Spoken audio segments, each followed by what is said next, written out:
Shalom, perkenalkan kami dari kelompok 7. Hari ini kami akan mempresentasikan hasil diskusi kami, yaitu biaya modal perusahaan guna memenuhi mata kuliah manajemen keuangan. Baik, sebelumnya kami akan memperkenalkan diri kami masing-masing terlebih dahulu. Perkenalkan, nama saya Maria Melodea Rojo, NIM 19190207. Terima kasih. Perkenalkan, nama saya Indra Yustika Ae, NIM 19190011. Perkenalkan, nama saya Roslin Wakilulu, NIM 19190027. Perkenalkan, nama saya Desmia Fliana Sone, NIM 19190043. Perkenalkan, nama saya Felipe Dea Rojo, NIM 19190014. Biaya modal perusahaan. Biaya modal atau cost of capital adalah biaya real yang harus dikeluarkan oleh perusahaan untuk mengadakan aset dan operasional suatu perusahaan. Aset modal dapat dilihat di neraca sisi kanan, hutang, saham biasa, saham preferen, dan laba ditahan. Pencantuman biaya modal ini dimaksudkan untuk mengetahui beberapa besar biaya real yang harus dikeluarkan perusahaan untuk memperoleh dana yang diperlukan. Pentingnya biaya modal. Maksimalisasi nilai perusahaan mengharuskan biaya atau termasuk modal biasa diminimumkan. 2. Keputusan penganggaran modal atau capital budgeting memperluaskan estimasi biaya modal. 3. Keputusan penting lain seperti leasing dan modal kerja juga mengeluarkan estimasi biaya modal. Fungsi biaya modal. 1. Terkait dengan pajak yang dikenakan pada perusahaan. Biaya modal yang dikenakan pada modal pinjaman berbeda dengan biaya modal dari modal sendiri. Konsep penting biaya modal didasarkan pada perhitungan A. Sebelum pajak atau before tax basis. Perlu disesuaikan dulu dengan pajak sebelum dikeluarkan. Penting biaya modal rata-ratanya seperti obligasi. B. Setelah pajak atau after tax basis. 2. Sebagai diskon rate untuk menentukan diterima atau ditolaknya suatu usaha. Intervensi yaitu dengan mengandalkan tingkat keuntungan atau rate of return dari urusan investasi tersebut dengan biaya modalnya. Biaya modal di sisi lainnya, modal dengan mengeluarkan biaya utang KD. Biaya utang atau cost of debt. Biaya hutang sama dengan KD atau yield to maturity.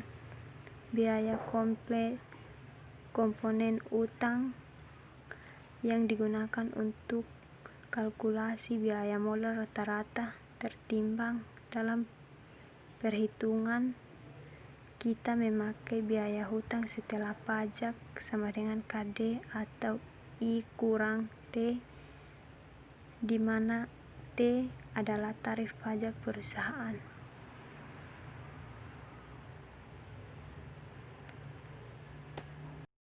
Biaya saham preferen atau KPS. Biaya saham preferen adalah tingkat keuntungan yang dinikmati pembeli saham preferen atau KPS. Rumusnya KP sama dengan DP kali PN. DP sama dengan dividen saham preferen tahunan. PN sama dengan harga saham preferen bersih yang diterima perusahaan penerbit setelah dikurangi biaya peluncuran saham atau flotation cost. Biaya laba ditahan KS. Perusahaan dapat memperoleh modal sendiri melalui dua cara, yaitu yang pertama, menahan sebagian laba, yang kedua, menerbitkan saham biasa baru. Ada dua cara dalam menaksir KS. Yang pertama, pendekatan KAMP, yang kedua, pendekatan discounted cash flow atau DCF. Pendekatan KAMP. Rumusnya KS sama dengan KRF ditambah KM dikurangi KRF dipangkat BI. KS sama dengan tingkat keuntungan yang disyaratkan pada saham perusahaan I. KRF sama dengan risk free rate atau bunga bebas risiko. KM sama dengan tingkat keuntungan portfolio pasar. BI sama dengan beta saham perusahaan I. Yang berikut ada 4 pendekatan capital asset pricing model. Yang pertama, estimasi suku bunga bebas risiko. Yang kedua, estimasi koefisien beta saham. Langkah yang ketiga, estimasi tingkat pengembalian yang diharapkan atas pasar atau atas rata-rata saham. Langkah yang keempat, substitusikan nilai sebelumnya ke persamaan capital asset pricing model untuk mengestimasi tingkat pengembalian yang diperluas atas saham pada pertanyaan KS sama dengan KRF tambah KM kurang KRF dikali BI. Model yang kedua adalah model diskonto dividen. Model ini menjelaskan biaya ekuitas merupakan tingkat diskonto yang menyeimbangkan nilai sekarang dari keseluruhan dividen per lembar saham yang diharapkan di masa akan datang, sehingga biaya modal merupakan faktor diskonto dari dividen yang ada. Rumus jika tidak ada pertumbuhan dividen yaitu D1 per 1 tambah KE pangkat 1 tambah D2 per 1 tambah KE pangkat 2 tambah D nilai tak terhingga per 1 tambah KE pangkat nilai tak terhingga. Kemudian ekuitas eksternal atau KE. Yang berikut ekuitas eksternal atau KE. Biaya ekuitas saham biasa baru atau ekuitas eksternal. Nah, ekuitas eksternal akan berpengaruh terhadap biaya laba ditahan, kemudian akan muncul biaya flotasi, yaitu biaya yang harus dikeluarkan karena perusahaan telah menerbitkan saham baru. Biaya modal dihitung berdasarkan biaya untuk masing-masing sumber dana atau biaya modal individual. Namun, jika pers menggunakan beberapa sumber modal, maka biaya modal yang dihitung adalah biaya modal rata-rata tertimbang dari seluruh modal yang digunakan. Biaya modal rata-rata tertimbang ini disebut dengan weighted average cost of capital. Biaya modal rata-rata tertimbang atau WACC.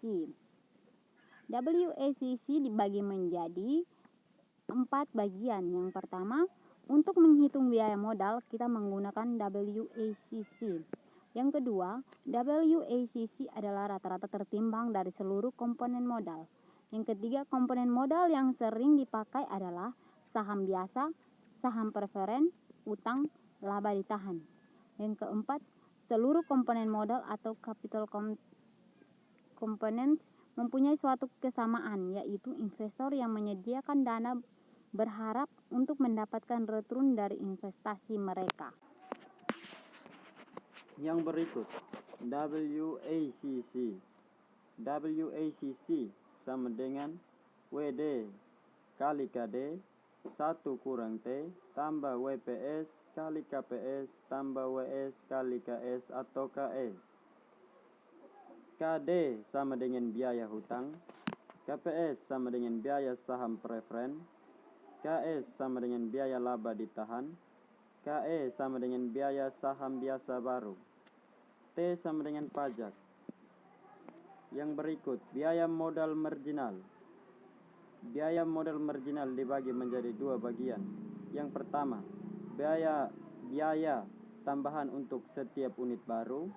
Yang kedua, biaya marginal tenaga kerja adalah biaya yang timbul karena menambah seorang tenaga kerja. Yang berikut, BPI sama dengan AFI bagi WI. BPI sama dengan breakpoint untuk sumber pembiayaan I. AFI sama dengan jumlah dana tersedia dari pendanaan I dengan biaya tertentu. WI sama dengan bobot struktur modal dari sumber I.